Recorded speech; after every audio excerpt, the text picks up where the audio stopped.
Berawal dari kasus Amar Zoni, di balik tembok tinggi Lapas Salemba, sebuah rahasia gelap menunggu untuk terungkap.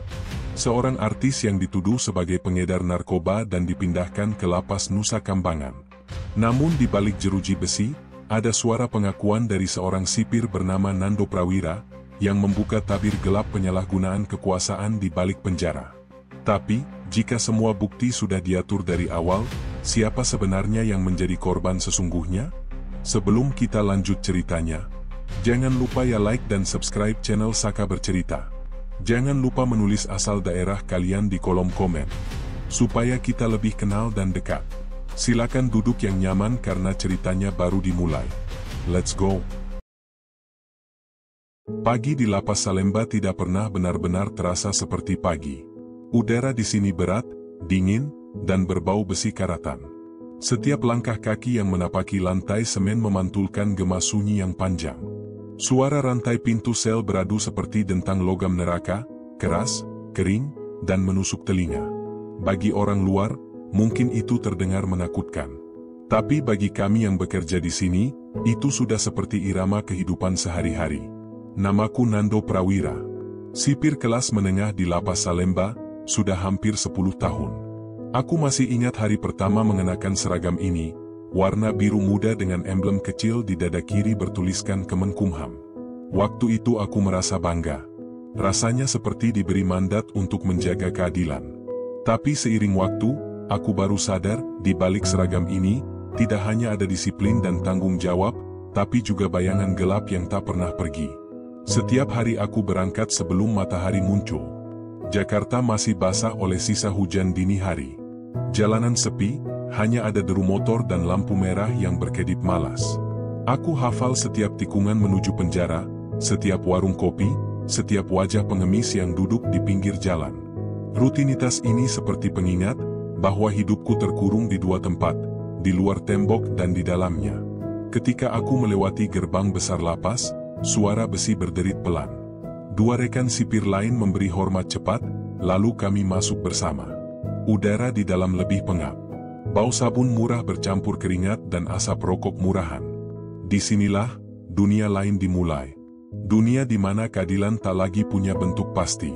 Aku berjalan melewati blok A, suara napi bersahutan memanggil, sebagian bercanda, sebagian melontarkan makian halus. Mereka hafal langkahku. Aku juga hafal wajah mereka. Ada yang membunuh, ada yang menipu, ada pula yang hanya jadi korban keadaan. Tapi buatku, mereka semua sama, manusia yang pernah salah, dan sekarang dihukum karenanya. Namun, semakin lama aku bekerja di sini, semakin aku merasa, tidak semua yang terkurung benar-benar bersalah. Dan tidak semua yang bebas, benar-benar suci. Di ruang kontrol utama, Pak Surya, kepala lapas, sedang berdiri tegap memeriksa daftar nama napi baru yang akan masuk minggu ini. Aku melirik sebentar. Ada satu nama yang terasa asing, tapi entah kenapa membuat jantungku berdegup, Amar Zoni. Seorang selebritas yang sempat viral beberapa waktu lalu karena kasus narkoba. Aku tak terlalu peduli dengan dunia artis, tapi kasusnya ramai di televisi. Katanya, dia pengedar besar. Tapi ada sesuatu di wajahnya waktu muncul di berita, sesuatu yang bukan seperti wajah pelaku. Lebih seperti orang yang diseret oleh keadaan. Besok dia datang, Nando, ujar Pak Surya tanpa menatapku. Nada suaranya berat. Kamu yang atur tempatnya. Jangan terlalu ramah. Orang-orang kayak dia butuh pelajaran. Aku hanya mengangguk. Sudah biasa aku menerima perintah seperti itu, tapi kali ini terasa berbeda. Entah kenapa, ada getaran aneh di dada. Mungkin karena nama itu. Mungkin juga karena nada suara Pak Surya yang seolah menyimpan sesuatu. Jam 7 lewat sedikit, sirene berbunyi 3 kali. Tanda dimulainya kegiatan pagi. Para napi berbaris di halaman, memakai pakaian lusuh berwarna abu. Matahari mulai naik pelan, menyinari wajah-wajah yang kehilangan harapan. Di balik pagar kawat itu, aku berdiri memperhatikan mereka satu persatu. Tiap wajah punya cerita. Tiap cerita punya luka. Dan aku, sipir yang seharusnya netral, sudah terlalu sering melihat luka itu diperdagangkan seperti barang murah. Salah satu napi tua mendekat sedikit dan berbisik, "Pak Nando, hati-hati kalau ada tahanan baru besok. Katanya, orang besar yang nitip. Aku menatapnya tajam. Siapa yang bilang begitu? Ia hanya menunduk. Di tempat seperti ini, bisikan bisa lebih berbahaya dari pisau. Hari berjalan seperti biasa, tapi pikiranku terus melayang. Setiap kali aku membuka sel, mengunci gembok, atau mencatat laporan, bayangan tentang tahanan baru itu terus muncul. Amar Zoni, seorang publik figur yang kini akan menginjakkan kaki di dunia yang tak mengenal kamera, tak mengenal simpati. Aku mencoba mengusir rasa penasaran itu, tapi gagal. Ada sesuatu yang membuatku gelisah. Malam tiba. Hujan turun deras. Lapas Salemba terlihat muram seperti penjara dalam film hitam putih. Cahaya lampu merkuri berpendar di genangan air, menciptakan bayangan seperti lukisan suram. Aku duduk di ruang jaga, memandangi jam dinding yang seakan berjalan lebih lambat dari biasanya. Satu rekan sipir, Andri, mendekat sambil membawa kopi panas. "Lo kelihatan aneh hari ini, Nando. Ada apa?" Aku tersenyum tipis. "Enggak, cuma capek." "Tahanan baru besok, ya?" Aku menoleh cepat. "Kamu tahu dari mana?" Andri mengangkat bahu. "Kabar di sini nggak pernah diam, bro. Katanya, kasusnya berat. Tapi ya begitulah, yang berat biasanya bukan dosanya, tapi orang yang main di belakangnya." Ucapan itu menancap dalam. Aku menatap kopi di tanganku, lalu berkata pelan, "Kau percaya, Andri, bahwa ada orang yang dipenjara bukan karena bersalah, tapi karena orang lain ingin dia menghilang?" Andri tertawa pendek. "Kalau kau baru sadar sekarang, berarti kau belum benar-benar kerja di sini." Aku terdiam. Ia menepuk bahuku dan berjalan pergi, meninggalkan aku sendirian dengan pikiran yang berputar-putar. Di luar, suara petir menggema. Hujan semakin deras, seakan langit pun menolak diam. Aku menatap gerbang luar dari jendela kecil ruang jaga. Di sanalah, besok pagi, mobil tahanan akan berhenti. Di sanalah, aku akan menyambut seseorang yang mungkin akan mengubah seluruh hidupku. Dan entah kenapa, di balik rasa penasaran itu, ada sesuatu yang lain. Rasa takut. Bukan takut pada tahanan, bukan pada atasan, tapi pada sesuatu yang tak bisa aku jelaskan, seperti firasat buruk yang menempel di udara. Malam itu, sebelum berganti shift, aku menulis catatan kecil di buku harian yang kusimpan di laci meja. Tulisanku gemetar karena udara dingin. Besok, seorang pria bernama Amar Zoni akan datang ke sini. Aku tidak tahu kenapa aku merasa ini bukan hari biasa. Tapi kalau sesuatu terjadi, semoga catatan ini bisa menjelaskan kenapa aku mulai takut pada seragamku sendiri. Aku menutup buku itu pelan, memadamkan lampu, dan menarik napas panjang. Di luar, suara hujan berubah menjadi bisikan samar, seperti ada yang berusaha memperingatkanku. Aku tidak tahu apa yang akan terjadi. Yang ku tahu hanyalah satu, mulai besok, bayangan di balik seragam ini akan semakin gelap. Pagi itu langit Jakarta berwarna abu-abu. Matahari seperti enggan menampakkan wajahnya, seolah tahu bahwa hari ini bukan hari biasa di Lapas Salemba. Udara lebih lembab dari biasanya. Di depan gerbang besi, beberapa sipir sudah bersiap. Mobil tahanan dari kejaksaan dijadwalkan datang pagi-pagi sekali. Dan di dalam mobil itulah, seorang tahanan bernama Amar Zoni akan tiba. Aku berdiri di dekat gerbang utama, bersama dua sipir lain, Andri dan Bowo. Kami sudah menerima instruksi semalam dari Kepala Lapas, Pak Surya, untuk memastikan proses kedatangan berlangsung tanpa gangguan. Tapi ada satu hal yang membuatku gelisah, nada suara Pak Surya waktu itu. Terlalu dingin. Terlalu tegas, seolah perintah itu bukan sekadar rutinitas, tapi bagian dari sesuatu yang lebih besar. "Tenang aja, Nando," kata Andri, mencoba mencairkan suasana. "Tahanan kayak dia paling cuma diam. Artis, kan? Biasanya kagok sama dunia beginian." Aku tidak menjawab. Mataku terpaku ke arah jalanan depan. Dari kejauhan, sirene terdengar sayup-sayup, lalu makin keras. Mobil tahanan putih dengan logo kejaksaan berhenti tepat di depan gerbang. Dua polisi berseragam lengkap turun lebih dulu, memastikan area aman. Dan saat pintu mobil itu terbuka, untuk pertama kalinya aku melihat wajahnya. Amar Zoni. Tinggi, tegap, tapi matanya sayu. Rambutnya sedikit acak, pipinya tirus. Ia mengenakan baju tahanan berwarna oranye pudar, tangan diborgol, tapi langkahnya tidak gemetar. Wajahnya tidak menunjukkan perlawanan, hanya kelelahan yang dalam, seperti seseorang yang sudah berhenti berdebat dengan takdir. "Ini tahanan baru, titipan Kejari Jakarta," ujar salah satu polisi sambil menyerahkan berkas. Pak Surya muncul dari belakang, menyalami petugas dengan senyum yang kaku. Lalu ia menoleh ke arahku. "Nando, kau urus dia. Pastikan prosedur sesuai." Tapi, suaranya menurun, "Ingat apa yang saya bilang kemarin." Aku mengangguk. Tapi hatiku justru menegang. Kami membawa Amar masuk melewati gerbang besi. Setiap langkahnya diikuti tatapan penasaran para napi dari blok A dan B. Beberapa berbisik, beberapa bersiul mengejek. "Wah, artis, bro," teriak seseorang dari balik sel. Amar hanya menunduk. Tak satu pun kata keluar dari mulutnya. Di ruang registrasi, aku duduk di depan komputer tua untuk mengisi data. Nama, umur, kasus, status hukum. Semua terlihat normal, sampai aku melihat kolom terakhir, surat perintah pemindahan. Ada cap dan tanda tangan yang tidak biasa. Terlalu cepat. Aku hafal bagaimana dokumen tahanan biasanya diproses. Tapi ini, seperti terburu-buru, bahkan sebelum persidangan tahap 2 selesai. Aku mencoba bertanya pelan pada petugas kejaksaan yang mengantar, tapi dia hanya berkata singkat, "Perintah langsung, Pak. Jangan banyak tanya." Nada suaranya membuat tengkuku dingin.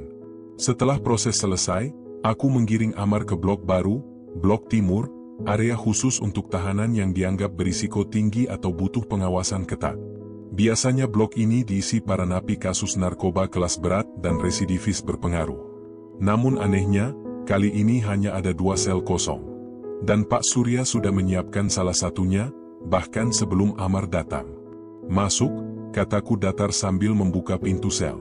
Amar melangkah pelan, memandangi ruangan sempit itu. Hanya ada satu ranjang besi, meja kecil, dan jendela kecil yang nyaris tak berguna karena tertutup teralis tebal. Ia duduk tanpa banyak bicara. Aku berdiri di depan pintu beberapa detik. Entah kenapa, ada rasa iba yang tiba-tiba muncul. Wajahnya tidak seperti kriminal. Lebih seperti seseorang yang tersesat di tempat yang salah. "Tahanan baru biasanya butuh waktu buat menyesuaikan diri," kataku mencoba ramah. Ia menatapku sebentar, lalu mengangguk. "Saya nggak tahu harus menyesuaikan diri dengan apa, Pak," jawabnya lirih. Suaranya berat, seperti menahan sesuatu. "Semua ini terlalu cepat. Saya bahkan nggak sempat pembelaan." Aku ingin menjawab, tapi kata-kata itu tertahan di tenggorokan. Karena aku tahu, di tempat ini, kata adil hanyalah formalitas. Ketika aku hendak menutup pintu sel, Amar berkata pelan, "Pak, boleh saya tanya satu hal?" Aku berhenti. Kenapa saya di sini? Padahal sidang saya belum selesai. Siapa yang bisa pindahin saya secepat ini? Aku menatapnya dalam diam. Tak ada jawaban yang bisa kuberikan tanpa menyinggung atasan sendiri. Akhirnya aku hanya berkata, "Kau istirahat dulu. Besok kau akan tahu bagaimana tempat ini bekerja." Lalu aku menutup pintu itu perlahan. Suara besi beradu terdengar seperti gema keputusan yang tak bisa dibatalkan. Hari-hari berikutnya berjalan aneh. Biasanya, tahanan baru butuh waktu untuk menyesuaikan diri. Tapi Amar justru terlihat semakin diam dari hari ke hari. Ia tidak membuat masalah, tidak berinteraksi banyak dengan napi lain, hanya duduk di pojok sel sambil menatap lantai. Namun aku tahu, dari cara matanya bergerak, pikirannya tak pernah berhenti bekerja. Suatu sore, saat aku sedang memeriksa blok, ia memanggil pelan, "Pak Nando." Aku menoleh. Ia berdiri di balik jeruji, memegang kertas lusuh. "Saya boleh titip surat? Untuk keluarga saya. Saya cuma mau bilang saya baik-baik aja." Aku ragu. Aturan melarang napi mengirim surat tanpa izin resmi. Tapi sesuatu di suaranya membuatku tak tega. Akhirnya aku mengangguk pelan.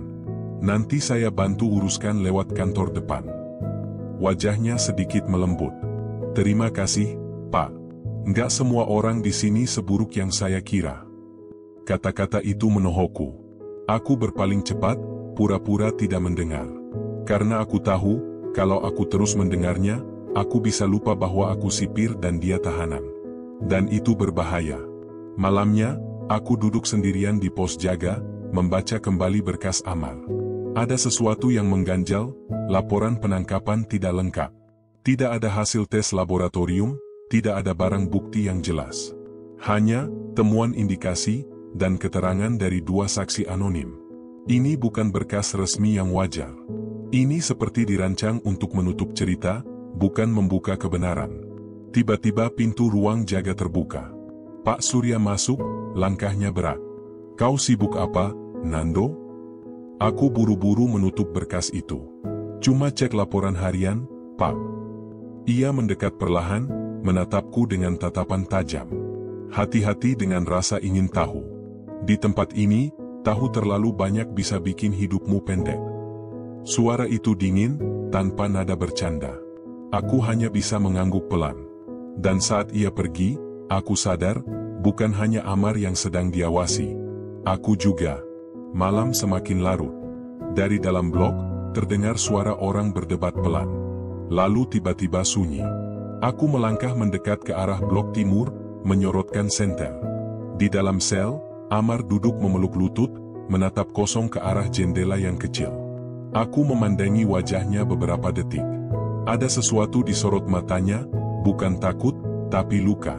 Luka yang terlalu dalam untuk dijelaskan dengan kata. Dan entah kenapa, di tengah keheningan itu, aku merasa seperti sedang melihat cermin. Cermin dari diriku sendiri, yang juga terjebak di tempat ini, hanya saja dengan seragam berbeda. Aku mematikan senter, lalu berbalik meninggalkan blok. Tapi di langkah ke-10, suara lirih memanggil dari belakang. "Pak Nando." Aku menoleh. Amar berdiri di balik jeruji, wajahnya samar disinari cahaya lampu. "Kalau suatu hari nanti saya mati di sini, tolong sampaikan ke dunia luar bahwa saya nggak bersalah." Aku tidak menjawab. Karena di tempat ini, janji seperti itu bukan sekadar kata-kata, itu taruhan nyawa. Dan sejak malam itu, aku tahu, hidupku tak akan pernah sama lagi. Sudah 3 hari sejak Amar Zoni menempati sel di blok timur. Selama itu, suasana di dalam penjara terasa ganjil. Tidak ada keributan seperti biasanya. Tidak ada napi yang mencoba memancing masalah. Semua seolah menjaga jarak, bahkan terhadap satu sama lain. Seperti ada udara aneh yang menekan setiap langkah dan percakapan. Aku duduk di ruang administrasi, menatap daftar jadwal jaga yang baru ditempel. Namaku muncul di baris pertama, tanda bahwa aku ditugaskan penuh untuk mengawasi blok timur, khususnya tahanan bernama Amar Zoni. Biasanya jadwal seperti itu bergilir, tapi kali ini tidak. Aku bertanya-tanya kenapa. Pintu ruang administrasi terbuka dengan suara berat. Pak Surya, kepala lapas, masuk dengan langkah pasti. Seragamnya rapi, wajahnya tegas, tapi ada sesuatu di balik sorot matanya yang membuat siapapun enggan menatap terlalu lama. Ia meletakkan map coklat di meja, lalu menatapku. "Duduk, Nando." Aku menegakkan punggung, mencoba menjaga sikap formal. "Ada yang perlu Bapak perintahkan?" Ia membuka map itu perlahan. Di dalamnya ada foto Amar Zoni saat pertama kali masuk. Wajahnya lelah, namun matanya masih memancarkan sisa keyakinan. Pak Surya menatap foto itu lama, lalu berbicara tanpa melihatku. "Kau tahu siapa dia, kan?" Aku mengangguk. "Tahanan kasus narkoba, Pak. Titipan kejaksaan." Pak Surya menutup mapnya keras. "Bukan itu maksudku." Suara itu dingin, datar, tapi cukup untuk membuat bulu kuduk berdiri. Orang itu punya banyak teman di luar. Termasuk orang-orang yang tidak ingin dia berbicara. "Paham maksud saya?" Aku menelan ludah. "Maksud Bapak?" Ia mencondongkan tubuh ke depan. "Nando, ada hal-hal yang tak perlu kau pahami terlalu dalam. Yang penting, kau tahu batasmu. Orang seperti Amar, kalau terlalu banyak bicara, bisa bikin masalah besar. Bukan cuma buat dia, tapi buat kita semua." Aku menatapnya, mencoba membaca arah pembicaraan. "Jadi, Bapak ingin saya mengawasi dia lebih ketat?" "Lebih dari itu. Ia membuka laci mejanya, mengambil sebuah amplop besar, lalu mendorongnya ke arahku. Kertasnya tebal, berat. Aku tidak perlu membukanya untuk tahu apa isinya. Anggap saja ini bonus. Kau kerja baik selama ini. Tapi saya ingin kau pastikan satu hal. Ia berhenti sejenak, lalu melanjutkan dengan suara rendah. Buat tahanan itu tidak nyaman di sini. Jangan sampai dia punya ruang untuk berpikir, apalagi berbicara. Aku terdiam. Kata-kata itu menggema di kepalaku, seperti palu menghantam nalar. Aku ingin menolak, tapi bibirku keluh. Rasanya seperti ada tali halus yang melilit leher, menahan setiap kata penolakan sebelum sempat keluar. Pak Surya berdiri, menepuk bahuku dengan senyum dingin. Kau orang cerdas, Nando. Jangan rusak masa depanmu dengan sikap sok benar.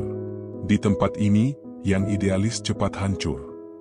Lalu ia meninggalkan ruangan begitu saja, meninggalkanku dengan amplop itu di tangan. Selama beberapa menit aku hanya duduk diam. Keringat dingin menetes dari pelipis. Aku membuka amplop itu pelan-pelan. Uang. Lembaran ratusan ribu dalam jumlah yang tak sedikit.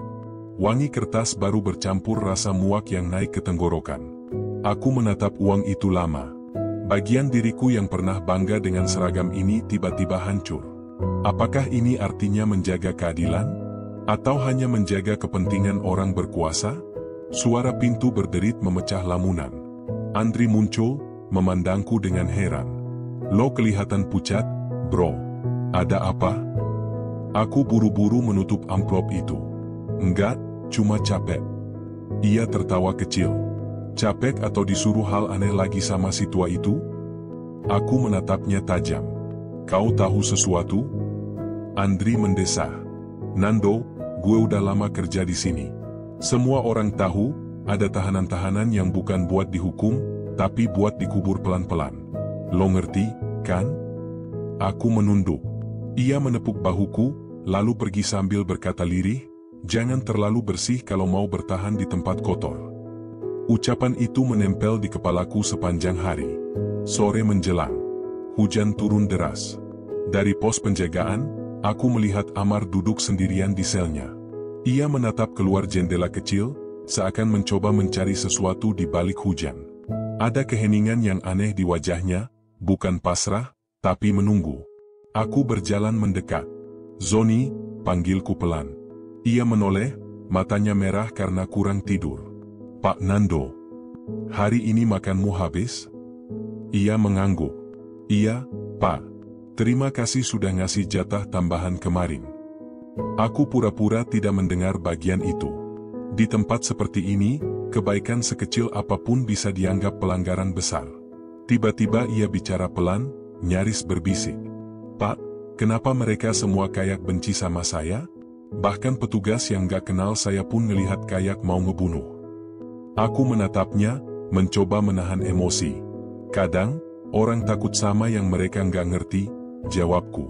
Tapi saya cuma pengen tahu, siapa yang pengen saya hilang, Pak? Kalau saya salah, saya siap tanggung. Tapi saya nggak salah. Saya dijebak. Nada suaranya begitu tulus, membuat dadaku terasa sesak. Aku ingin bicara. Ingin bilang bahwa aku percaya. Tapi perintah Pak Surya terus menggema di kepalaku. Pastikan dia tidak nyaman di sini. Aku menarik napas panjang. Kau istirahat saja, Zoni. Jangan banyak mikir. Lalu aku berbalik pergi. Namun sebelum melangkah jauh, aku mendengar suaranya lagi. Pak Nando, orang kayak Bapak masih ada, kan, di dunia ini? Aku berhenti, tapi tidak menoleh. Aku hanya menutup mata sebentar, lalu berjalan cepat meninggalkannya. Malam itu, aku tidak bisa tidur. Amplop dari Pak Surya masih di laci meja.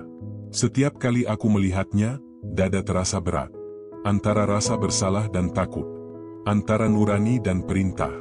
Di luar, suara hujan berubah jadi petir yang menggelegar. Aku berdiri di depan cermin kecil, menatap wajahku sendiri. Seragam coklat, emblem kecil di dada kiri, wajah lelah yang mulai kehilangan arti. Aku teringat masa awal dulu, ketika aku masih yakin penjara adalah tempat memperbaiki manusia. Sekarang aku tahu, tempat ini malah sering memperbaiki kejahatan agar tampak rapi. Aku duduk, membuka buku catatan yang sama seperti sebelumnya, dan menulis dengan tangan gemetar. Hari ini aku menerima perintah yang menampar nuraniku sendiri. Uang bisa menutup mulut, tapi tidak bisa menenangkan hati. Kalau aku terus begini, suatu hari aku mungkin akan jadi bagian dari kegelapan yang dulu ingin kulawan. Aku menutup buku itu. Hujan di luar makin deras. Dan di kejauhan, dari arah blok timur, terdengar suara pelan, seperti seseorang sedang berdoa. Aku tahu itu suara Amar. Dan entah kenapa, doa itu membuatku semakin takut pada diriku sendiri. Hari-hari di blok timur kini berjalan dengan ritme yang aneh, sunyi tapi penuh tekanan. Sejak menerima perintah itu, aku merasa setiap langkah di koridor penjara seperti melewati medan ranjau. Setiap tatapan rekan sesama petugas, setiap percakapan yang terpotong, terasa seperti jebakan. Dan yang paling membuatku tidak tenang, Amar Zoni mulai terlihat semakin kurus. Tubuhnya yang dulu tegap kini tampak rapuh. Tulang pipinya menonjol, matanya sayu, dan rambutnya mulai memutih di ujung. Namun yang paling menyiksa bukan fisiknya, melainkan caranya tetap mencoba tersenyum setiap kali aku lewat. Senyum yang tidak sepenuhnya menyerah, tapi juga bukan perlawanan. Senyum yang seperti berkata, saya masih manusia. Pagi itu, aku masuk lebih awal dari biasanya. Hujan semalam membuat udara lembab dan dingin. Di pos utama, aku bertemu Andri yang sedang duduk sambil menyeruput kopi sachet. Pagi, bro, sapanya malas. Pagi, jawabku pendek. Ia menatapku lama, lalu mencondongkan tubuh. Lo masih kepikiran soal Zoni, iya? Aku tak menjawab. Andri tersenyum miring. Gue tahu. Lo terlalu lembek buat tempat kayak gini. Tapi hati-hati, Endro. Lapas bukan tempat buat jadi pahlawan. Aku menatapnya. Gue cuma gak suka kalau orang disiksa tanpa alasan. Alasannya jelas, perintah dari atas, balasnya dingin. Ia lalu berdiri, menepuk bahuku. Lo gak bakal bisa ngelawan sistem, Nando. Lo cuma bidak kecil. Mereka tinggal ganti kalau lo macet. Ucapannya benar, tapi aku benci mengakuinya. Siang harinya, aku keliling blok untuk pemeriksaan rutin. Ketika sampai di sel nomor 12, Amar sedang duduk bersila di lantai, membaca buku lusuh dengan sampul sobek. Aku melangkah mendekat. Buku apa itu? Ia mengangkat wajah, tersenyum tipis. Buku doa, Pak. Dulu punya almarhum ibu saya. Tangannya gemetar saat menutup halaman terakhir. Mungkin ini satu-satunya yang masih bikin saya waras, katanya pelan. Aku memperhatikan tangannya, ada luka lebam di pergelangan kanan. Siapa yang ngelakuin ini? Tanyaku spontan. Ia buru-buru menutupi lukanya. Enggak apa-apa, Pak. Cuma kejedot besi ranjang. Aku tahu ia berbohong. Luka itu bukan benturan, tapi bekas borgol yang ditarik terlalu keras. Aku menatap ke arah kamera pengawas di sudut ruangan. Dalam hati, aku tahu siapa pelakunya.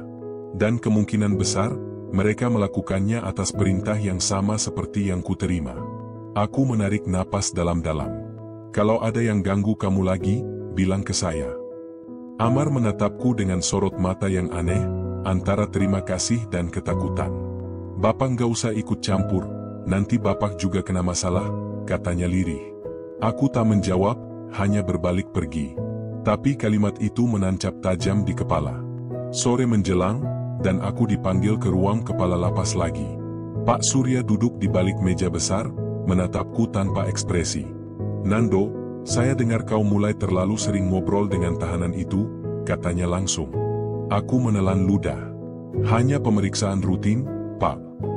Ia menyipitkan mata. Kau lupa siapa dia? Orang itu bahaya. Ada pihak yang sedang perhatikan kita, dan mereka tidak akan suka kalau kau tampak berpihak. Aku mencoba menjaga nada suaraku tetap tenang. Saya cuma menjalankan tugas sesuai prosedur. Pak Surya menyeringai dingin. Bagus, pertahankan. Tapi kalau saya dengar lagi kau bicara terlalu lama dengan tahanan itu. Ia berhenti, lalu menatapku tajam. Aku pastikan kau nggak akan punya tugas lagi di sini. Bahkan mungkin, tak akan punya seragam lagi. Kata-kata itu menancap seperti pisau dingin di tengkuk. Aku mengangguk, lalu keluar dengan dada sesak. Malamnya, saat aku patroli, suasana blok timur lebih sunyi dari biasanya. Lampu-lampu redup, udara lembab bercampur bau besi dan keringat. Ketika lewat di depan sel Amar, aku melihatnya duduk termenung, menatap foto kecil di tangannya. Aku mendekat. "Foto siapa?" tanyaku pelan. Ia tersenyum samar. "Istri saya, Pak. Dulu dia suka masakin saya soto ayam tiap hari Minggu." Aku hanya diam. "Apa Bapak punya keluarga?" tanyanya tiba-tiba. Aku menelan ludah. "Punya. Istri dan anak perempuan, umur 7 tahun. Beruntung sekali mereka punya bapak yang masih punya hati," katanya lirih. Aku ingin membalas, tapi tak bisa. Karena dalam diam aku tahu, aku tidak sebaik itu. Aku masih menyimpan amplop di rumah. Amplop yang kini rasanya seperti dosa yang hidup. Beberapa hari kemudian, kejadian yang kutakutkan benar-benar datang. Saat pergantian jaga malam, aku menemukan Amar dalam kondisi memprihatinkan, wajahnya lebam, bibir pecah, dan bajunya sobek. Ia terbaring di sudut sel dengan napas tersengal. Aku berlari ke arahnya, memeriksa denyut nadi. Masih hidup, tapi lemah. "Apa yang terjadi?" tanyaku panik. Ia berbisik pelan, "Mereka bilang saya harus diam. Katanya ini cuma peringatan." Aku langsung keluar menuju ruang kontrol. Di sana, 2 petugas lain, Tony dan Darman, sedang duduk santai, menonton televisi. "Tadi siapa yang masuk ke sel 12? Tanyaku keras. Tony menatapku datar. "Enggak ada laporan masuk, Pak." "Jangan main-main sama saya," bentakku. Darman berdiri, menatapku sinis. "Kalau lo pengen panjang umur, Nando, mending pura-pura nggak tahu." Aku melangkah maju, menatapnya tajam. "Kalian pikir ini lucu? Dia manusia, bukan binatang." Darman tertawa pelan. "Manusia? Lo pikir orang kayak dia masih pantas dibilang manusia?" Aku hampir saja meninju wajahnya, tapi sesuatu menahanku, mungkin karena aku tahu, sekali aku menyerang, semua yang kutahan selama ini akan runtuh. Aku hanya berbisik pelan, "Kalian udah terlalu jauh." Dan aku pergi meninggalkan ruangan itu sebelum amarah menelan akal sehat. Malam itu aku menulis lagi di buku catatan yang sama. Aku melihat seorang tahanan disiksa. Aku tahu siapa pelakunya. Tapi aku tidak bisa berbuat apa-apa. Apakah diamku berarti aku ikut bersalah? Atau ini cuma bentuk lain dari bertahan hidup di dunia yang busuk? Aku menatap tulisan itu lama. Lalu menutup buku pelan-pelan, memejamkan mata, dan berdoa agar besok pagi tidak melihat mayat di blok timur. Keesokan paginya, Amar masih hidup, tapi matanya berbeda. Tidak ada lagi cahaya harapan di sana, hanya sisa-sisa kelelahan yang dalam. Saat aku memberinya makanan, ia hanya berbisik, "Pak Nando, kalau suatu hari saya nggak ada, tolong sampaikan ke istri saya nggak pernah berhenti berdoa buat dia." Kata-kata itu menghantam dadaku seperti palu. Aku tahu sesuatu sedang mendekat, sesuatu yang lebih gelap dari malam manapun yang pernah kulalui. Dan untuk pertama kalinya sejak aku bekerja di lapas ini, aku benar-benar takut. Bukan pada narapidana. Bukan pada atasan. Tapi pada sistem yang diam-diam bisa membunuh tanpa meninggalkan luka di tubuh, hanya di hati. Sejak malam itu, aku tahu aku tak lagi hidup dalam rutinitas. Setiap langkahku di dalam lapas terasa diawasi. Setiap kali aku membuka pintu besi yang berat itu, aku bisa merasakan ada pandangan yang mengikuti, bukan hanya dari para napi, tapi dari orang-orang berseragam sepertiku sendiri. Aku mulai menghitung berapa kali CCTV di koridor blok timur menyorot arahku lebih lama dari biasanya. Biasanya, kamera hanya berputar otomatis, tapi kini, lensa itu berhenti setiap kali aku lewat. Menatapku, mengancam tanpa suara. Dan di ruang pos jaga, aku mendengar desas-desus. "Si Nando udah mulai banyak tanya. Katanya dia deket sama si Zoni. Kalau nggak hati-hati, bisa dikubur hidup-hidup kayak yang dulu." Aku pura-pura tak mendengar, tapi di dalam hati aku tahu, bayangan kematian mulai mengekorku. Hari itu, aku dipanggil oleh Pak Surya lagi. Suasana ruangannya berbeda. Tirainya ditutup rapat, hanya ada lampu meja menyala redup. Aku dapat laporan, katanya pelan. Laporan apa, Pak? Bahunya menegam. Kau membantu salah satu tahanan menyembunyikan luka. Kau tahu hukumnya? Aku menelan ludah. Saya cuma menjalankan tugas medis dasar, Pak. Dia butuh perawatan. Pak Surya berdiri, menghampiriku. Tugasmu bukan menyembuhkan, Nando. Tugasmu menjaga agar mereka diam. Aku terdiam. Nada suaranya bukan lagi ancaman. Kali ini seperti peringatan terakhir. Ia menepuk pundakku pelan, tapi genggamannya keras. Jangan buat aku pilih antara melindungi kau atau melindungi sistem. Kalimat itu bergema lama dalam kepalaku. Melindungi sistem. Kata yang terdengar mulia, tapi di lapas ini, artinya adalah menutup mata terhadap kejahatan. Sore menjelang, aku menuju ruang pengawas CCTV. Aku berpura-pura memeriksa laporan pengawasan, padahal aku ingin tahu sesuatu, siapa yang benar-benar mengawasi Amar setiap malam. Ruangannya sunyi, hanya suara kipas tua berderit. Di monitor, tampak puluhan layar kecil, tiap layar menampilkan sudut-sudut berbeda dari lapas. Aku memusatkan pandangan ke kamera sel nomor 12. Amar sedang duduk, memandangi dinding kosong. Tiba-tiba pintu selnya terbuka. 2 orang petugas masuk, wajah mereka tertutup masker. Salah satunya membawa tongkat kayu. Aku menahan napas. Di layar, terlihat jelas Amar mencoba berdiri tapi terjatuh. Tongkat itu menghantam punggungnya. 1 kali, 2 kali. Aku hampir berteriak, tapi suara tercekat di tenggorokan. Lalu tiba-tiba, semua layar padam. Hitam. Beberapa detik kemudian, muncul tulisan di pojok monitor, akses denied. Aku terpaku. Seseorang baru saja memutus akses kameranya, dan itu hanya bisa dilakukan dari server pusat di lantai atas. Aku menatap bayangan wajahku di layar hitam itu, dan untuk pertama kalinya aku sadar, aku sedang melawan sesuatu yang tak terlihat, tapi ada di mana-mana. Malamnya, aku pulang lebih larut dari biasanya. Jalanan di depan rumah sepi, hanya suara serangga dan hujan rintik. Begitu mematikan mesin motor, aku melihat sesuatu aneh di pagar rumahku, sebuah amplop putih tergantung dengan penjepit kayu. Aku memungutnya pelan. Tak ada nama, hanya tulisan tangan kecil di sudut, "Jangan ikut campur, Nando." Darahku langsung dingin. Aku masuk tergesa, mengunci pintu dan menutup semua jendela. Istriku, Dina, menatap heran. "Mas, kenapa? Kok wajahnya pucat?" Aku mencoba tersenyum. "Enggak apa-apa, cuma capek." Tapi mataku terus melirik ke arah amplop di meja. Di dalamnya ada foto. Foto aku, sedang berbicara dengan Amar di depan sel 12. Diambil dari jarak jauh, dari sudut yang hanya bisa dijangkau oleh kamera pengawas internal. Dina mendekat, menatapku cemas. "Mas, ini dari siapa?" Aku tak sanggup menjawab. Yang ku tahu, malam itu aku benar-benar tidak bisa tidur.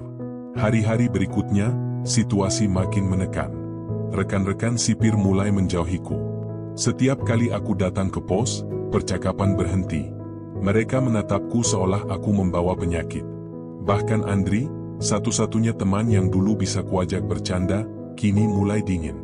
"Nando," katanya suatu sore, "gue saranin lo berhenti peduli sama tahanan itu."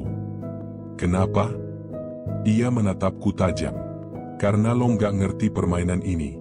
Yang lo lawan bukan cuma sipir, tapi juga orang-orang di luar yang punya uang dan kuasa. Mereka bisa ngilangin siapapun." Aku terdiam. Andri mendesah pelan. "Lo pikir Amar ditaruh di sini cuma karena narkoba? Dia ditaruh di sini supaya pelan-pelan hilang, tanpa jejak." Aku menatapnya tak percaya. "Lo tahu siapa dalangnya?" Andri menunduk. "Lebih baik lo nggak tahu. Tapi satu hal yang pasti, dia punya koneksi sampai ke luar negeri." Aku tak sanggup bicara lagi. Rasanya seperti menelan batu besar di tenggorokan. Malam itu, aku kembali ke Blok Timur untuk patroli. Lampu-lampu padam sebagian. Hanya beberapa bohlam berpendar redup, menciptakan bayangan panjang di dinding. Suara tetesan air terdengar dari pipa bocor di ujung koridor. Aku melangkah pelan menuju sel Amar. Namun kali ini, pintunya sedikit terbuka. Aku menahan napas dan mengintip ke dalam. Kosong. Tidak ada Amar. Ranjang terbalik, lantai berantakan. Aku langsung berlari ke ruang kontrol. Kenapa pintu sel 12 terbuka?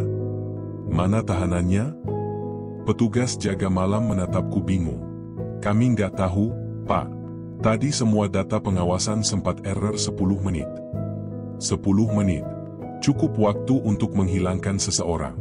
Aku memeriksa catatan log sistem.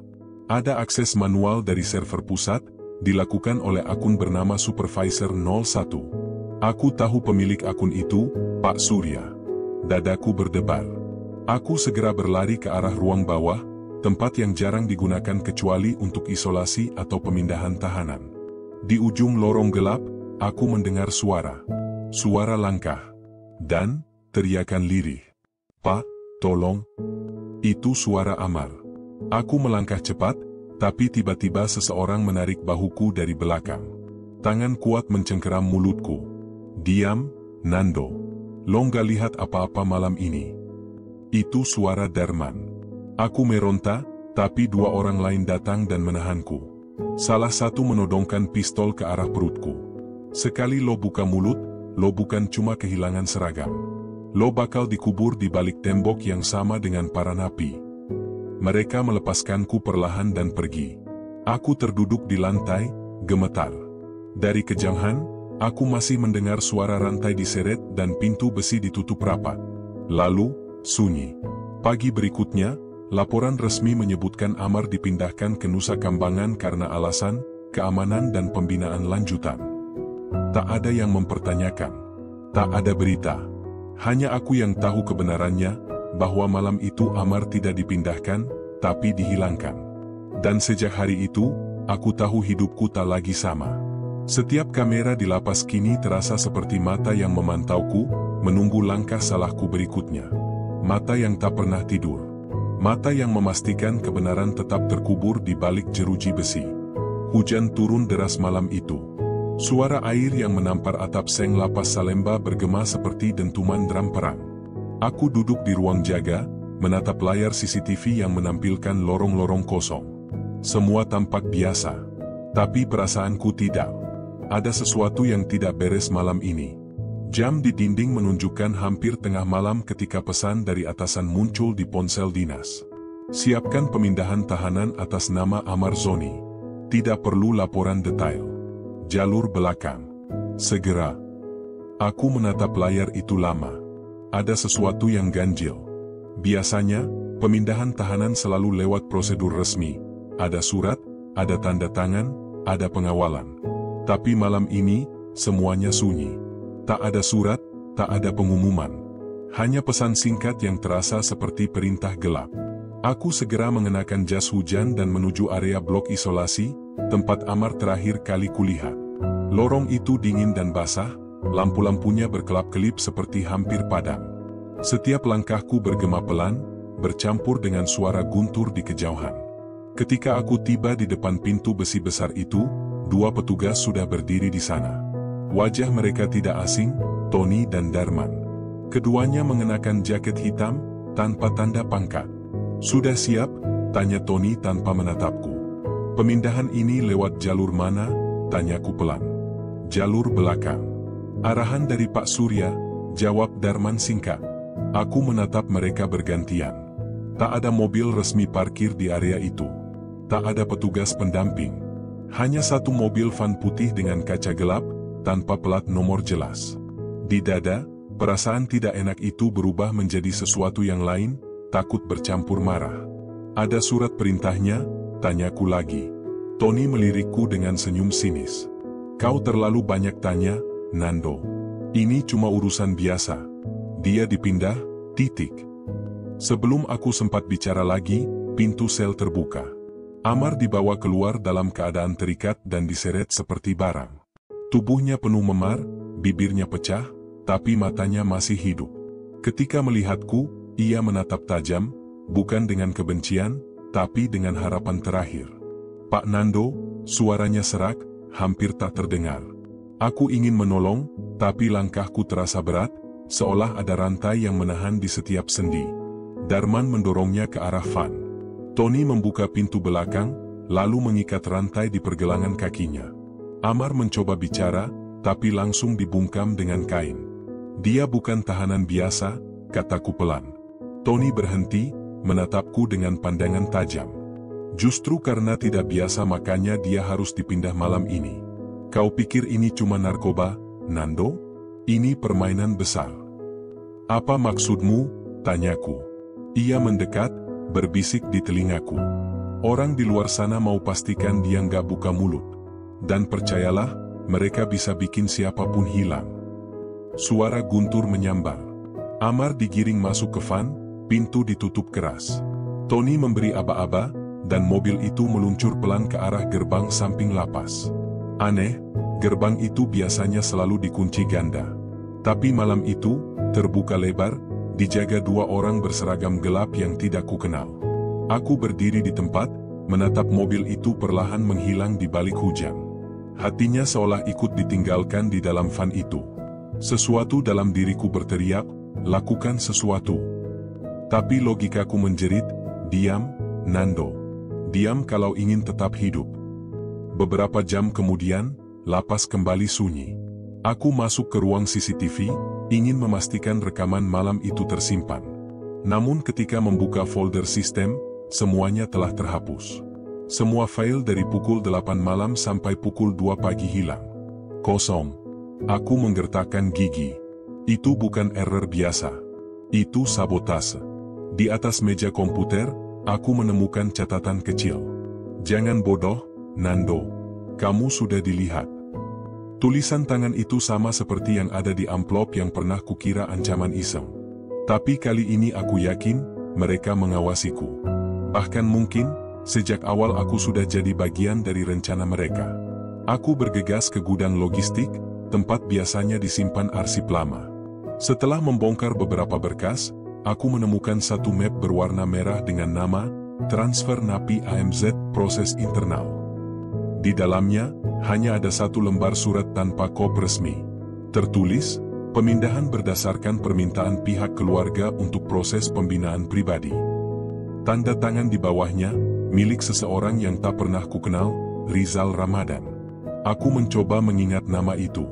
Dan tiba-tiba, aku teringat percakapan Andri beberapa hari lalu. Dia punya koneksi di luar negeri. Suaminya orang kaya. Mantan istrinya juga terlibat. Darahku berdesir. Rizal Ramadan, itu nama suami baru mantan istri Amal. Hari berganti, tapi pikiranku tak tenang. Aku tahu terlalu banyak, tapi belum cukup untuk mengungkap semuanya. Dan di sisi lain, aku sadar, setiap kali aku melangkah, aku sedang menulis surat kematianku sendiri. Tengah malam berikutnya, aku kembali ke ruang kontrol. Aku ingin mencoba satu hal terakhir, memulihkan rekaman CCTV yang dihapus. Dengan akses darurat yang kupunya, aku jalankan sistem restore. Layar gelap selama beberapa menit. Lalu perlahan, muncul gambar samar dari rekaman malam sebelumnya. Aku menatap monitor itu dengan jantung berdetak cepat. Tampak Amar diseret ke dalam mobil van putih. Namun sesaat sebelum pintu ditutup, ia menoleh ke arah kamera, dan menatap lurus. Tatapan itu menusuk, seperti tahu aku sedang menonton. Dan bibirnya bergerak, membentuk satu kalimat tanpa suara. Aku ulangi videonya berkali-kali. Kali ketiga baru aku berhasil membaca gerakan bibir itu. Mereka bukan dari sini. Aku menggigil. Siapa mereka? Dan kenapa pemindahan ini tidak tercatat di sistem resmi kementerian? Aku menatap layar lama, sampai sebuah notifikasi muncul. Unauthorized access detected. Monitor tiba-tiba mati. Lampu ruangan berkedip, lalu padam total. Gelap. Dan di tengah kegelapan itu, aku mendengar langkah kaki mendekat dari belakang. Perlahan. Teratur. Berat. Lalu suara seseorang berbisik pelan, "Nando, berhenti sebelum semuanya ikut padam." Aku berbalik cepat, tapi tak melihat siapapun. Hanya pintu besi di ujung lorong yang berayun pelan. Dan di lantainya, ada bekas lumpur sepatu, masih basah. Pertanda seseorang baru saja pergi. Aku berdiri di sana lama, mendengarkan sisa suara hujan di luar tembok lapas. Aku tahu, malam ini bukan sekadar malam perpindahan. Ini malam di mana aku kehilangan batas antara benar dan salah. Dan mungkin, malam di mana aku mulai kehilangan diriku sendiri. Pagi itu, udara terasa berat seperti menyimpan rahasia. Langit Jakarta mendung, tapi di dalam diriku, badai sudah mulai mengamuk. Sejak malam perpindahan itu, sesuatu berubah. Aku bisa merasakannya dari cara rekan-rekan menatapku, dingin, penuh curiga. Beberapa petugas yang biasanya menyapa, kini berpaling. Dan yang lebih mengganggu, setiap kali aku menyalakan ponsel, muncul suara dengung kecil yang aneh, seperti ada penyadapan. Aku tahu aku sedang diawasi, tapi aku tak tahu oleh siapa. Pukul 9 pagi, aku dipanggil ke ruangan Pak Surya, kepala lapas. Wajahnya tampak letih, tapi tatapan matanya tajam seperti pisau. "Duduk, Nando," katanya. Aku menuruti, tapi suasana ruangan itu membuat dadaku sesak. Ia menatap berkas di mejanya, lalu berkata pelan, "Aku dengar kamu banyak bertanya tentang pemindahan Amar Zoni." Aku menelan ludah. "Saya hanya ingin tahu kenapa prosedur malam itu tidak seperti biasanya, Pak." Ia meletakkan berkasnya, lalu bersandar. "Kadang, kita tidak perlu tahu semua hal, Nando. Ada perintah yang datang bukan dari sistem, tapi dari atas sistem." Kata-katanya menggantung. Aku tahu, ia sedang memperingatkanku agar berhenti. Tapi rasa ingin tahuku sudah terlalu jauh. "Pak," kataku lirih, "saya rasa tahanan itu tidak pernah benar-benar dipindah ke Nusa Kambangan." Ia menatapku dalam-dalam. "Kenapa kamu berpikir begitu?" Aku menahan napas sejenak. Karena tidak ada catatan serah terima. Dan saya menemukan nama Rizal Ramadan di surat pemindahan. Wajah Pak Surya menegang. Tangannya yang semula tenang kini menggenggam pulpen begitu keras hingga hampir patah. "Dari mana kamu tahu nama itu?" "Dari map merah di gudang arsip," jawabku. Ia memejamkan mata, menarik napas panjang. "Nando, kamu tidak tahu apa yang kamu sentuh." "Apa maksud Bapak?" Ia berdiri, berjalan ke arah jendela. "Orang yang kamu sebut itu punya kekuatan besar. Mereka bisa beli apapun, termasuk diamnya sistem." Aku ingin bicara lagi, tapi tiba-tiba pintu ruangan diketuk keras. Seorang petugas masuk dengan wajah panik. "Pak, kita punya masalah. Ada rekaman CCTV yang bocor ke media." Jantungku berdegup kencang. Pak Surya langsung menoleh. "Rekaman apa?" "Rekaman malam pemindahan tahanan, Pak." Ruang itu langsung hening. Aku terpaku di tempat. Siapa yang membocorkan? Dan bagaimana video itu bisa keluar, padahal sistemnya sudah dikunci? Beberapa jam kemudian, berita itu menyebar kemana-mana. Klip berdurasi 2 menit menampilkan potongan samar, Amar diseret 2 orang berseragam hitam ke dalam mobil van putih. Tak jelas siapa mereka, tapi wajahku terlihat sekilas di ujung frame CCTV. Aku berdiri di sisi kanan, tampak bingung, tak berdaya. Headline berita langsung meledak. Diduga ada pemindahan ilegal di dalam lapas. Oknum petugas terseret kasus Amar Zoni. Nama Nando tiba-tiba trending. Teleponku berdering tanpa henti, wartawan, rekan, bahkan keluargaku ketakutan. Ibuku menangis lewat panggilan video. "Nando, kamu terlibat apa, Nak? Orang-orang datang ke rumah malam ini, mereka tanya kamu di mana." Aku tak bisa menjawab. Aku sendiri tidak tahu harus percaya pada siapa lagi. Sore harinya, Andri, rekan lamaku di bagian keamanan, datang dengan tergesa. Wajahnya pucat, nafasnya terengah. "Bro, lu harus kabur dulu," katanya sambil menatap ke arah koridor. "Apa maksudnya?" "Gue dengar nama lu bakal dipanggil penyidik internal. Tapi bukan buat klarifikasi. Mereka mau jadikan lu kambing hitam." Aku terpaku. Andri melanjutkan, "Dan lu tahu siapa yang nyuruh? Orang dari kementerian sendiri." Suasana mendadak sunyi. Hanya suara kipas angin berderit di langit-langit ruangan. Aku menatapnya lama. "Kenapa lu bantu gue?" Ia menarik napas berat. "Karena gue juga tahu malam itu nggak beres. Gue lihat orang-orang yang datang, bukan petugas kita. Mereka bawa senjata otomatis, dan mobil mereka pakai plat diplomatik, pelat diplomatik? Keringat dingin mengalir di pelipisku. Itu berarti ada pihak luar negeri yang ikut bermain. Andri menepuk bahuku. Gue kasih waktu 24 jam. Kalau lu masih di sini besok pagi, lu bakal diambil. Diambil siapa? Ia menatapku dengan pandangan kosong, yang sama kayak Amar. Malamnya, aku duduk di kamar kecilku di mes petugas.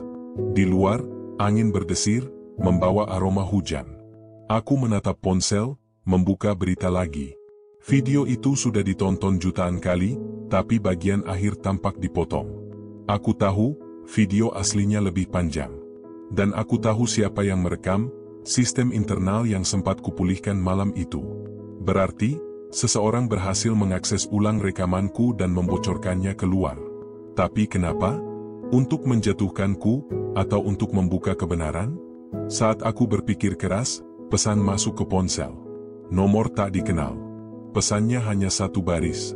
Kalau kamu ingin tahu kemana Amar dibawa, datang ke Pelabuhan Muara Baru, pukul 2. Sendirian. Dadaku berdegup keras.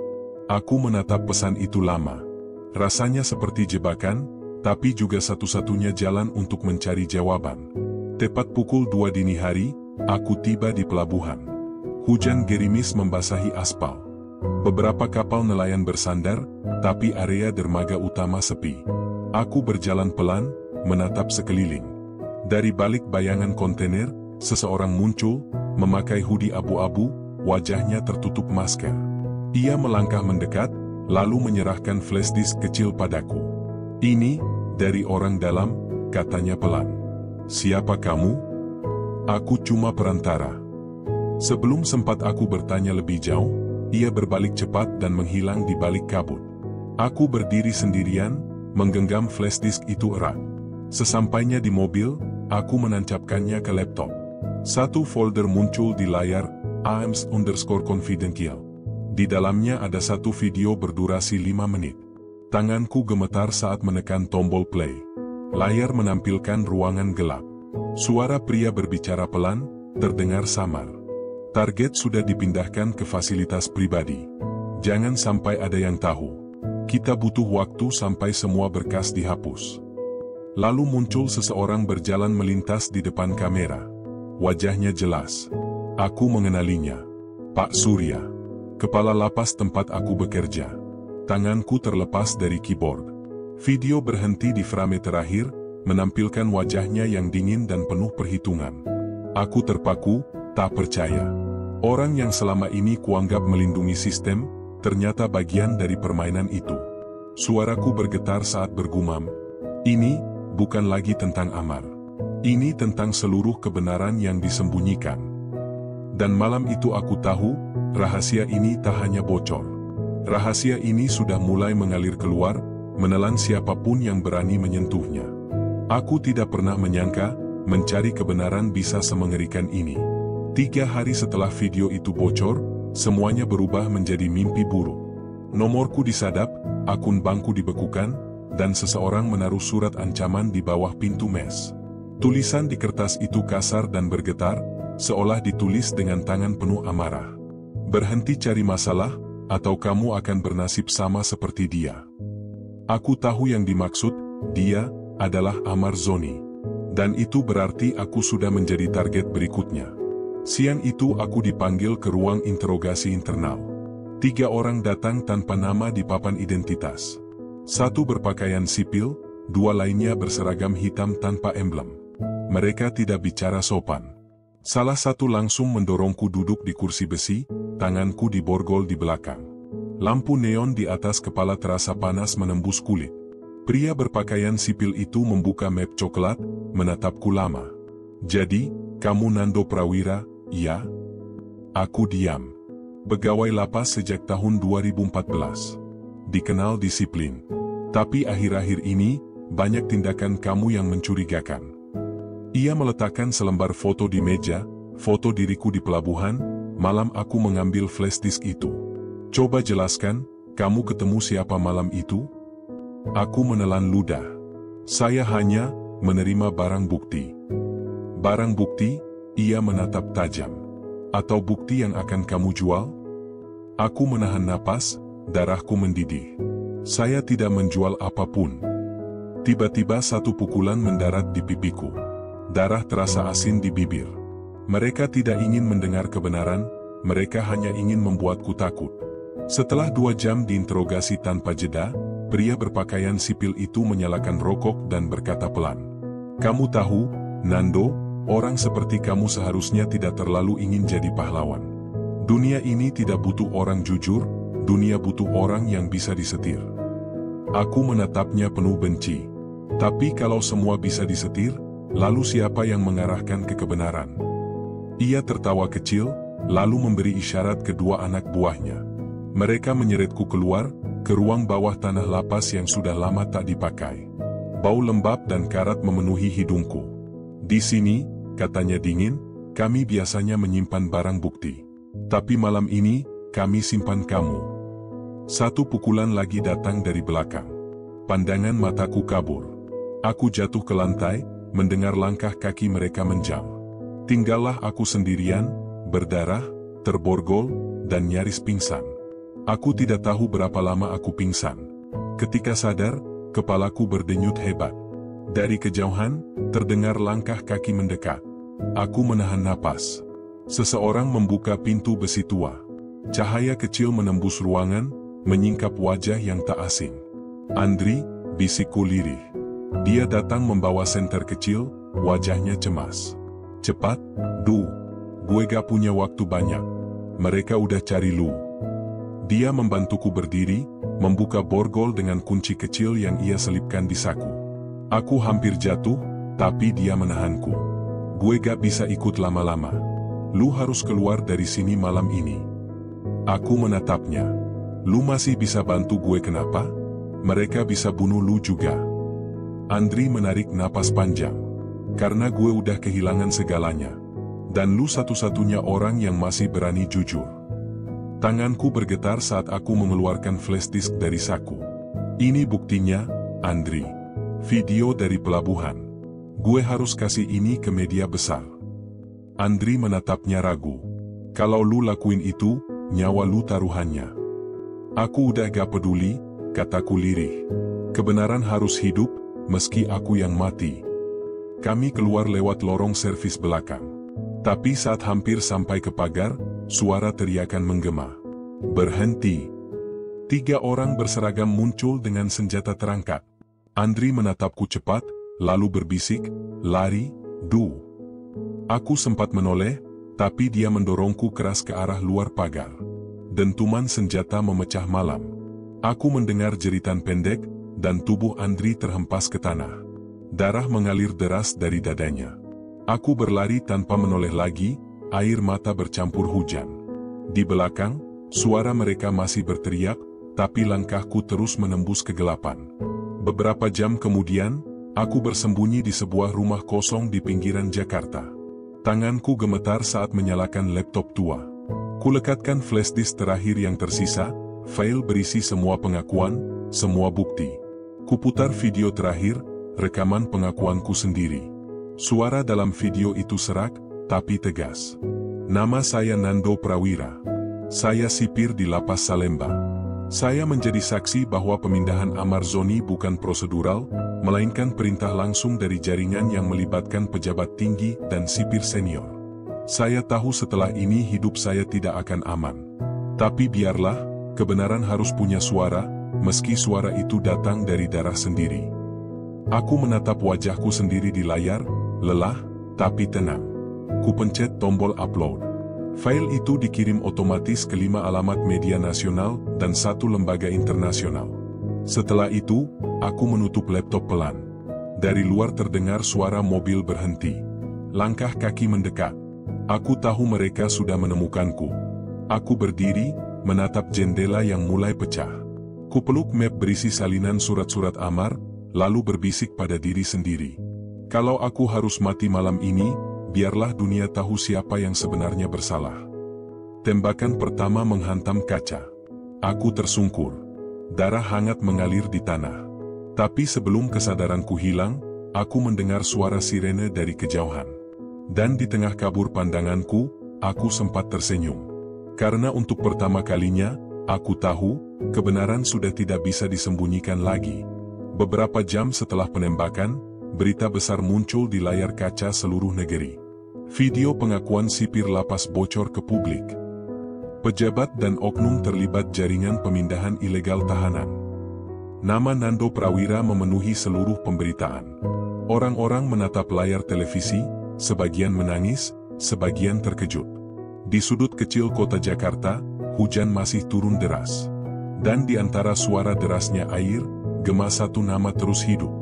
Nando Prawira, sipir yang memilih mati demi kebenaran. Dunia seakan berhenti berputar pagi itu. Semua layar menampilkan satu wajah yang sama, wajah lelah seorang sipir bernama Nando Prawira. Suara seraknya bergema di seluruh ruang berita, diiringi tulisan tebal di layar televisi. Kesaksian berdarah, kebusukan di balik lapas Salemba terungkap. Video pengakuan itu menyebar begitu cepat, lebih cepat dari yang bisa dibayangkan siapapun. Dalam waktu kurang dari 24 jam, seluruh negeri tahu nama yang selama ini berusaha dibungkam. Dan untuk pertama kalinya dalam waktu yang lama, tembok kokoh bernama sistem hukum mulai retak. Di gedung kementerian, rapat darurat diadakan. Para pejabat duduk dengan wajah tegam, sebagian menggigit bibir, sebagian sibuk berbisik lewat ponsel. Video itu asli? Tanya seorang direktur dengan suara bergetar. Sudah kami verifikasi, jawab stafnya. Sumber datanya langsung dari alamat internal pemerintah. Tidak mungkin rekayasa. Kepala Biro Hukum memukul meja. Sialan, siapa yang membocorkan ini? Tidak ada yang menjawab. Karena semua tahu, kebocoran itu datang bukan dari luar, tapi dari seseorang yang sudah terlalu muak dengan kebohongan. Dan di sudut ruangan, duduk satu orang dengan wajah pucat, Pak Surya. Keringatnya menetes di pelipis. Ia menatap layar monitor yang menampilkan cuplikan rekaman, di mana wajahnya tampak jelas sedang memberi perintah di malam pemindahan Amar Zoni. Ini fitnah, katanya pelan, suaranya bergetar. Tapi tak ada yang percaya. Beberapa staf langsung meninggalkan ruangan. Dan untuk pertama kalinya, pria yang selama ini bersembunyi di balik jabatan itu tampak kecil, sangat kecil. Sementara itu, di luar, rakyat mulai bicara. Hashtag kebenaran untuk Nando membanjiri media sosial. Wajahnya dicetak di poster-poster jalanan, disandingkan dengan kata-kata. Dia hanya sipir biasa, tapi keberaniannya mengguncang mereka yang berpangkat luar biasa. Di depan lapas Salemba, ratusan orang berkumpul malam itu. Mereka menyalakan lilin, menyanyikan lagu-lagu perjuangan, dan menunduk hening. Beberapa di antara mereka adalah mantan napi yang pernah mengenal Nando. Seorang pria tua dengan rambut beruban berbicara lirih di tengah kerumunan. Saya pernah di sini, dan saya tahu betapa jujurnya orang itu. Dia satu-satunya sipir yang mau mendengar keluhan kami tanpa menghakimi. Suara tangis pelan terdengar. Malam itu, untuk pertama kalinya, tembok lapas Salemba yang selama ini kokoh, terasa bergetar. Sementara di tempat lain, seorang wanita duduk di ruang tamu mewah, memandangi layar televisi. Wajahnya tegam, mata berkaca-kaca. Ia adalah mantan istri Amar Zoni, Laras. Di sampingnya duduk suaminya yang baru, Rizal Ramadan, dengan rahang mengeras. Suara dari televisi bergema di ruangan itu. Dalam pengakuannya, Nando Prawira menyebut nama Rizal Ramadan sebagai salah satu penerima perintah pemindahan ilegal tahanan bernama Amar Zoni. Laras menatap suaminya dengan mata melebar. Itu, bukan kamu kan, Rizal? Rizal tidak menjawab. Ia hanya berdiri, menatap keluar jendela. Matikan televisinya, katanya datar. Laras bangkit, menahan air mata. Kamu bilang semua sudah selesai. Kamu bilang Amar cuma kambing hitam. Tutup mulutmu, Laras, bentaknya. Untuk pertama kalinya, Laras melihat ketakutan di mata suaminya.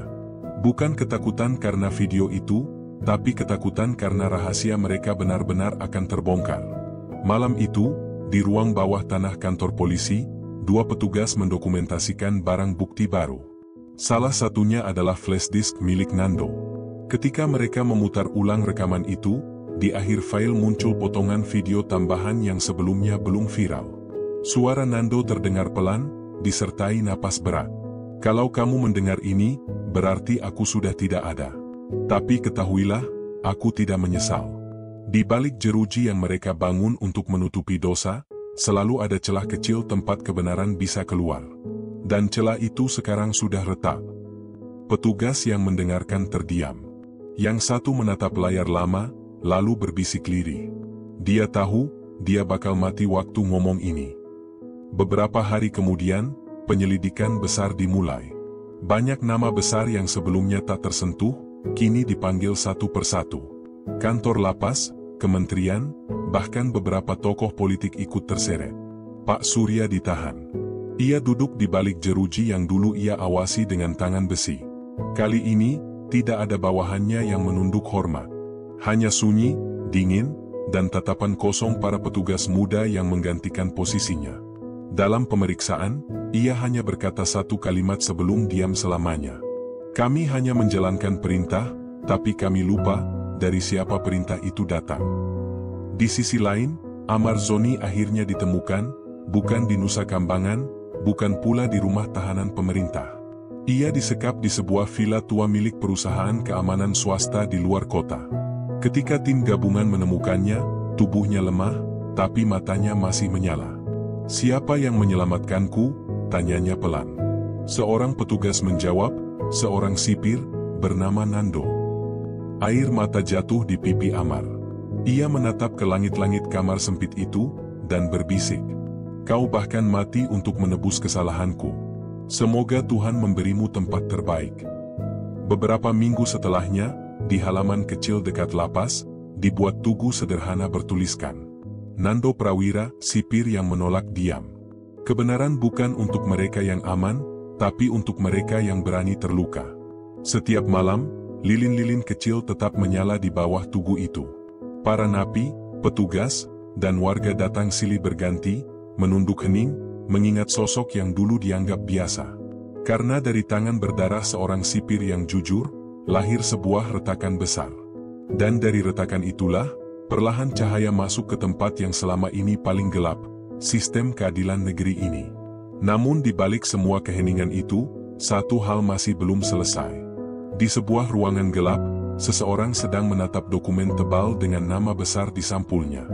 Rizal Ramadan, klasifikasi rahasia. Tangan itu menutup map pelan, lalu berkata pada bawahannya, "Kita belum selesai. Masih ada yang harus dibungkam sebelum semuanya runtuh." Dan untuk pertama kalinya, bayangan baru muncul di balik jeruji yang mulai retak, menandakan bahwa perang belum benar-benar usai. Hujan turun deras malam itu. Langit seolah ikut menangis untuk semua yang telah terjadi. Di bawah naungan rumah sakit militer, Amar Zoni duduk termenung, menatap jendela yang dipenuhi tetes air. Tubuhnya masih lemah, tapi matanya tajam, memandangi bayangannya sendiri di kaca. Sudah 3 minggu berlalu sejak ia diselamatkan dari villa tempatnya disekap. Namun luka yang paling dalam bukan di tubuhnya, melainkan di hati, ketika ia mendengar kabar bahwa Nando Prawira, orang yang mempertaruhkan nyawa untuknya, tak lagi bernapas. "Aku tidak pantas hidup," bisiknya pelan. "Dia mati karena aku." Suatu pagi, seorang perwira muda datang menjenggonya. Namanya Dimas, anggota tim investigasi yang memimpin penyelamatan Amar. Ia membawa map tebal berisi dokumen hasil penyelidikan. "Semua sudah diungkap, Bang," katanya. "Rizal Ramadan dan Pak Surya resmi ditahan. Tapi masih banyak yang belum kami ketahui. Ada nama-nama lain, lebih besar dari itu." Amar menatapnya tanpa kata. "Kalau abang bersedia, kesaksian abang bisa membuka semuanya," lanjut Dimas. "Tapi kalau abang menolak, kami tetap hormati. Abang sudah cukup menderita." Amar menarik napas panjang, menunduk. "Aku akan bicara," ujarnya akhirnya. "Bukan untukku, tapi untuk orang yang mati karena percaya aku masih punya hati." Hari itu juga, ruang interogasi di gedung Bareskrim dipenuhi wartawan dan petugas. Lampu-lampu sorot menembus kaca buram. Di tengah ruangan, Amar duduk tegak, bukan lagi sebagai terdakwa, tapi sebagai saksi utama. Ketika perekam suara mulai menyala, ia menatap mikrofon di depannya. Untuk sesaat, ruangan hening. Lalu, suara itu keluar, pelan, berat, tapi jujur. Nama saya Amar Zoni. Saya bukan malaikat. Saya pernah salah, saya pernah diam, saya pernah takut. Tapi ada seseorang yang membuat saya sadar bahwa diam di depan ketidakadilan, sama saja dengan ikut berdosa. Ia berhenti sejenak. Semua mata tertuju padanya. Nando Prawira memberi saya hidup yang kedua. Dan saya akan menghabiskan sisa hidup saya untuk memastikan kebenaran yang ia perjuangkan tidak terkubur lagi. Beberapa petugas menunduk, ada yang menahan air mata. Dalam ruang dingin itu, untuk pertama kalinya, kata-kata seorang mantan narapidana mengguncang rasa kemanusiaan mereka. Beberapa minggu kemudian, Amar berdiri di depan tugu peringatan Nando Prawira. Ia membawa setangkai bunga melati, menatap nama yang terukir di batu. Di sekelilingnya, banyak orang berdiri hening, wartawan, petugas lapas, dan warga yang dulu sempat membencinya. Sekarang, mereka melihatnya bukan sebagai Amar sang kriminal, tapi sebagai saksi hidup dari perubahan. Hujan gerimis membasahi rambutnya. Amar berlutut, menyentuh batu dingin itu, dan berbisik. "Kau sudah tenang, Nando. Tapi aku belum. Karena di dalam diriku, suaramu masih terus berbicara." Ia menutup mata. Dalam keheningan itu, ia mendengar sesuatu, bukan dari luar, tapi dari dalam dirinya sendiri.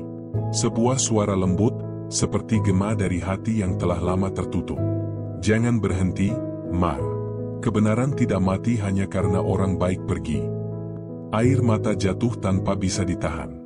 Dan untuk pertama kalinya sejak semuanya dimulai, Amar tersenyum.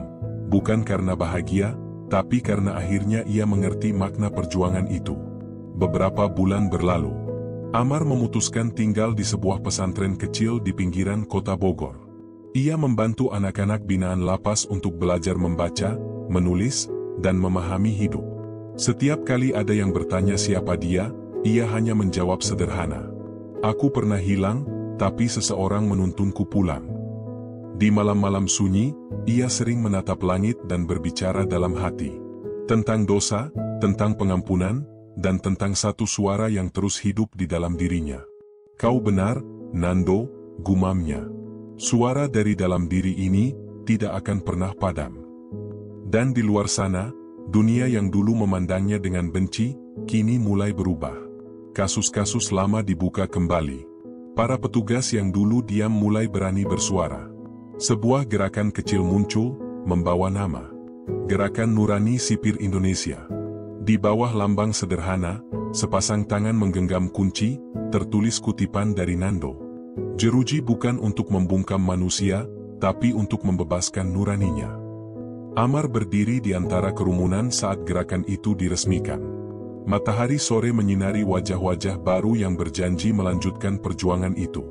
Ia menatap ke langit, menutup matanya sejenak, dan berbisik. "Akhirnya, suara itu tak lagi datang dari dalam diriku saja, tapi dari semua orang yang pernah diam." Lalu ia melangkah pergi, tanpa menoleh. Langit sore berwarna jingga, seperti lembaran baru yang siap ditulis ulang.